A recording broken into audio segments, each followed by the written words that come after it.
അപ്പൊ ഈ പേജില് നോക്കിക്കേ, നമ്മുടെ ടീം ട്രെയിൻ ഈ സൈക്കിൾ കൂടെ പോവുക. അപ്പൊ ഇവിടെ എഴുതിയിരിക്കുന്നത് എന്തുവാ? They have a bicycle, there bicycle is super. അവർക്കൊരു ബൈസൈക്കിൾ ഉണ്ട്, അവരുടെ സൈക്കിള് നല്ല ഉഗ്രനാണ് എന്ന് എഴുതിയിരിക്കുക. പിന്നെ എന്താ എഴുതിയിരിക്കുന്നത്? It moves along the roads, അത് റോഡിൽ കൂടി ഓടും. പിന്നെ എന്താ എഴുതിയിരിക്കുന്നത്? It moves over the grass, അത് പുല്ലിൽ കൂടി ഓടുന്നു എന്ന് എഴുതിയിരിക്കുക. പിന്നെ എന്താ എഴുതിയിരിക്കുക? സംടൈംസ് ദ ബൈസൈക്കിൾ ഫ്ലൈസ്, ചിലപ്പോൾ സൈക്കിൾ പറക്കുന്നു. പിന്നെ എന്താ എഴുതിയിരിക്കുക? Can you ride a bicycle, നിങ്ങൾക്ക് സൈക്കിൾ ഓടിക്കാൻ കഴിയുമോ എന്ന് ചോദിച്ചിരിക്കുക. അപ്പം നമുക്ക് അറിയാമെങ്കിൽ എന്ത് എഴുതണം? I can ride a bicycle. അറിയില്ലെങ്കിൽ എന്ത് എഴുതണം? No I can't ride a bicycle. അപ്പൊ നമ്മുടെ ഈ പേജിൽ എന്തൊക്കെയുള്ളത്? Do you know why they come to the അപ്പൊ നമുക്ക് നോക്കാം. നമ്മള് അപ്പുറത്തെ പേജില് ഇവിടെ നോക്കട്ടെ. ഇതില് പറയുന്നതെന്ന് വെച്ചാ, പിന്നെ ഒരു കാര്യം നമ്മൾ ഈ പേജില് വിട്ടുപോയിട്ടുണ്ടായിരുന്നു. അപ്പൊ നമുക്ക് അത് പറയുന്നതെന്ന് വെച്ചാ, do you know why they come to garden, എന്തിനാണ് പൂമ്പാറ്റകൾ പൂന്തോട്ടത്തിൽ വരുന്നതെന്ന് അറിയാമോ എന്ന് ചോദിച്ചാൽ എന്ത് പറയാം? They come to drink nectar from the flowers, പൂക്കളിൽ നിന്നും തേൻ കുടിക്കാൻ വേണ്ടിയാണ്. അപ്പൊ അത് ആ പേജിലുള്ളതാ. പിന്നെ നമുക്ക് ഈ പേജിലെ കാര്യങ്ങൾ എന്ന് പറഞ്ഞാൽ ഇത്രയൊക്കെ ഉള്ളു. പിന്നെ എന്തൊക്കെ എഴുതാന്ന് ചോദിച്ചാൽ, where do they ride the bicycle, അവർ എവിടേക്കാണ് സൈക്കിൾ ഓടിക്കുന്നത് എന്ന് ചോദിച്ചാൽ എന്താ എഴുതാം? They ride the bicycle along the roads and over the grass എന്ന് എഴുതാം. പിന്നെ അവർ സൈക്കിൾ എന്ന് വെച്ചാൽ എന്താ? അവർ സൈക്കിൾ റോഡിൽ കൂടിയും പുല്ലിൽ കൂടിയും ഓടിക്കുന്നു എന്നുള്ളതാ അതിന്റെ മീനിങ്. പിന്നെ നമുക്ക് ഈ പേജ് നോക്കിയെന്താ, ഇവിടെ കുറെ കൈറ്റ്സ് ഉണ്ട്, പട്ടങ്ങളുണ്ട്. അപ്പൊ ഈ പട്ടങ്ങളിലൊക്കെ എന്താ നോക്കാം. What do you see in the picture എന്ന് ചോദിച്ചാൽ ഇതിലെന്താ നമ്മൾ കാണുന്നതെന്ന് ചോദിച്ചാൽ, വി ക്യാൻ സി കൈറ്റ്സ്. അപ്പൊ നമുക്ക് ഇതിൽ കുറെ പട്ടങ്ങളെ കാണാം. Then whose kites are these കാൻഡിഗേഴ്സ് എന്ന് ചോദിച്ചാൽ എന്ത് പറയും? ഇതൊക്കെ ആരുടെ പട്ടങ്ങളാണ്, നിങ്ങൾക്ക് അത് പറയാൻ പറ്റുമോ എന്ന് ചോദിച്ചാൽ എന്ത് പറയാം? ഇതൊക്കെ നമ്മുടെ ടീം റെയിന്റെ പട്ടങ്ങളാണ്. അപ്പൊ എന്ത് ചെയ്താം? These are team rain's kites എന്ന് എഴുതാം.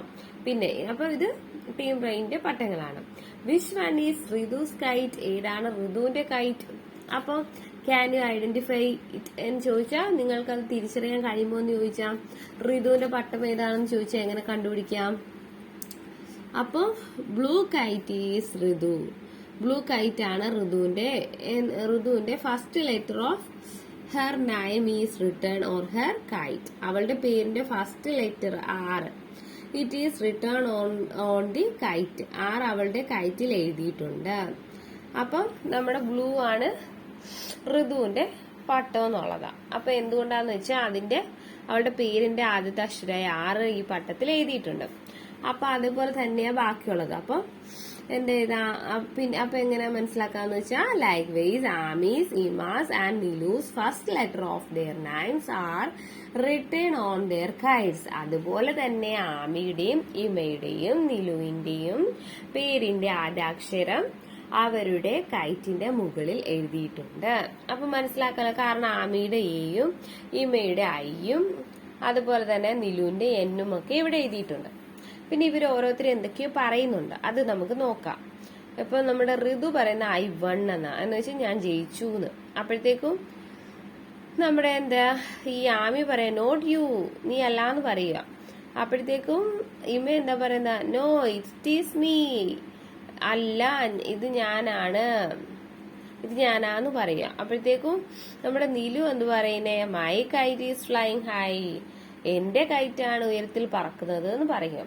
അപ്പൊ നമുക്ക് ഇതിലൊരു ക്വസ്റ്റ്യൻ ചോദിച്ചിട്ടുണ്ട്, whose kite is flying high. അപ്പൊ എങ്ങനെയാണ് അപ്പൊ പിന്നെ എന്താ, how do you know that? അപ്പൊ ഇതിൽ പറയുന്നെന്ന് പറയുന്ന ആരുടെ പട്ടമാണ് കൂടുതൽ കൈറ്റാണ് ഉയരത്തിൽ പറക്കുന്നത്, പിന്നെ അതുപോലെ തന്നെ അതെങ്ങനെ നമുക്ക് അറിയാൻ പറ്റുമെന്ന് ചോദിച്ചിട്ടുണ്ട്. അപ്പം ആരുടെയാണ്? ആമിയുടെയാണ്. അപ്പൊ എന്താ ഇത്, Aami kite is flying high.